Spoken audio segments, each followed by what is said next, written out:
Hey guys, I am on my way back to the church, and I got quite a bit done yesterday. I'm sorry I didn't bring you along, but it was a lot of really mundane stuff. Soldering cables, which I'm going to be doing more of today. I'm basically trying to get all the wiring underneath the stage done, just to get it out of the way. So, quite a bit to do still. I did manage to get some of the rack equipment into the racks in the booth. So we've got the amp in, 2 of the drawers, 2 of the power sequencers, 2 of the power distribution units, and the system controller for the power sequencer. So quite a bit that I got done yesterday. Like I said, I'm going to be doing a lot more soldering today. Depending how quickly that goes, I might also make a run to Home Depot, get some lag screws and washers, and get those backlights put up today, because that would be nice to get out of the way. And if I'm going to run to Home Depot, I might as well get the pipe for the main front lights and see if I can get those up as well. So we'll see how it goes today.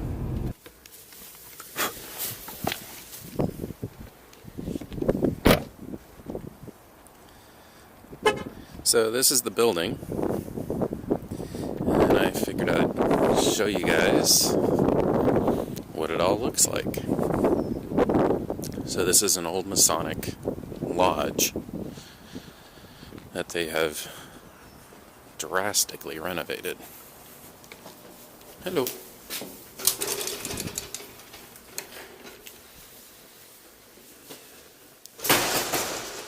So this is the lobby, foyer, and this is what they're calling the worship center.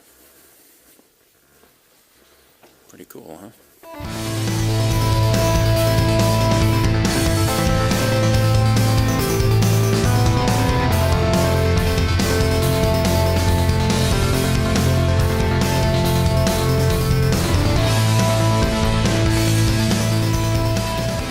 So today and yesterday we've been working on floor pockets.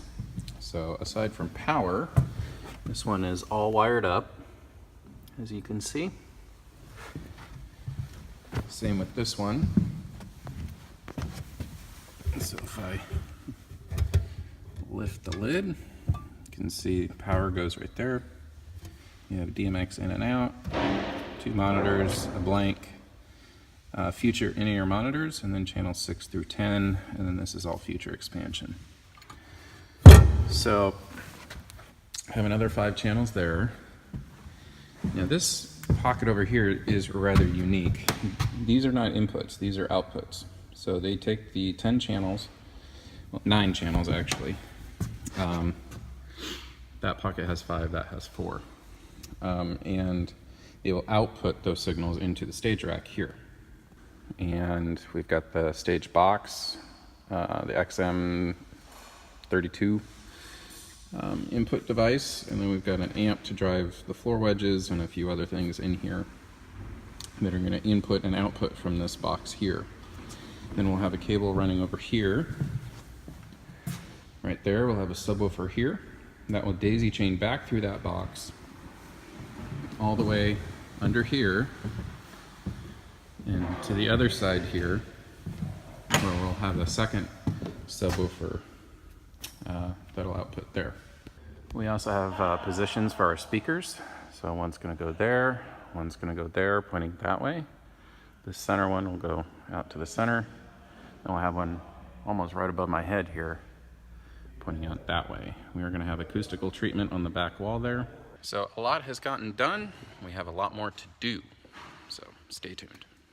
Okay, it is just after 6 o'clock on Friday. I'm done for the day, but I got a lot done, which is good. So I had to do a bunch of rework on box 1, just because I screwed some stuff up, so I've had to fix that. But we do have the boxes done. So let's see if I can switch you over here. So there's one box. I'll open it up. So there you go. That's all done except for the power. I thought he'd done the power, but he didn't. And then box 3 is identical, except we actually have the power. So that's awesome. So up above there, I've got 2 lights. And then if we walk over to the other side of the stage, I just got this done. So up above there, I've got 2 lights. So that's our backlight, and it should do a pretty good job. So I know it doesn't probably seem like I got a lot done today, but this is a bunch of pre-work. Next week is the big install. That's where we're going to get the projectors and the projection screens and get all the wiring up in the ceiling taken care of. This is an important piece. It doesn't, like I said, feel or seem like I got a lot done, but what I got done yesterday and today is stuff that I'm not going to have to do next week, that's awesome.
So the install at the gathering place is finished. It's actually about 2.5 weeks after my last video clip, and the reason for that is they had their opening weekend and they had called me back in last week to slightly change the angle on the speakers. They needed a little bit further down.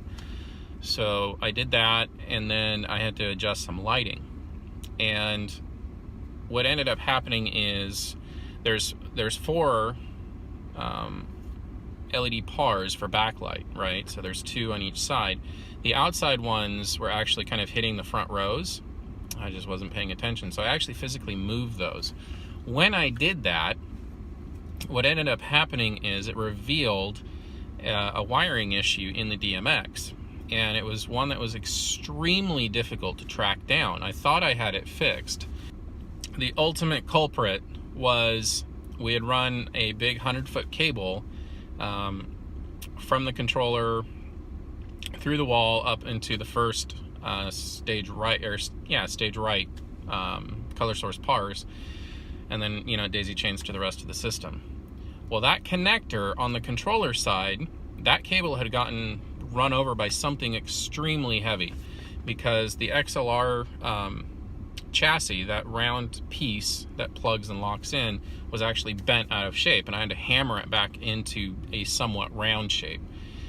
And I am ashamed to admit it, but it was not my suggestion or idea to trim that cable back about 6 inches, resolder, and see if that fixed it. And once I did that, it locked right back in. We were able to not only get the 6 stage lights working, but we were able to get the 5 up lights working on the backdrop as well. So everything is good to go.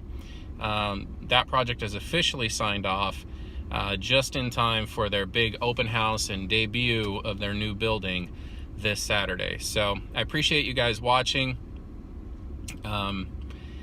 DMX issues are really, really difficult to, or they can be really difficult to track down. So don't feel like you're the only one if you've ever had issues with that before. So it plagues those of us who've been doing this for a long time as well.